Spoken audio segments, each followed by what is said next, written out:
Warar degdeg ah oo ka soo baxaya xaaladda Bariga Dhexe ayaa sheegaya in isbeddel lama filaan ah uu ku yimid xiisaddii sii xoogaysanaysay ee u dhaxaysay Mareykanka iyo Iiraan kadib markii la xaqiijiyay in wadahadallo lagu doonayo in colaadda lagu soo afmeero ay si rasmi ah u furmeen. Madaxweynaha Mareykanka Donald Trump ayaa ku dhawaaqay in uu amar ku bixiyay in muddo 5 maalmood ah dib loo dhigo weeraro qorshaysnaa oo lagu beegsan lahaa kaabayaasha tamarta ee Iiraan.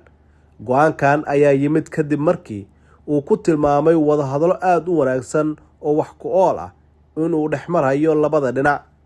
Trump ayaa sheegay in tallaabadan ay fursad u tahay oo lagu siinayo fursad diblomaasiyadeed, isagoo xusay in mustaqbalka tallaabooyinka militari ay ku xidhnaan doonaan sida ay u socdaan wadahadalladan cusub. Dhanka kale, xaaladda ayaa si weyn u kacsaneyd 48 saac ee lasoo dhaafay kadib markii Mareykanka uu horey u siiyay Iiraan amar adag oo ku saabsan furitaanka marin-biyoodka muhiimka ah ee Hormuz,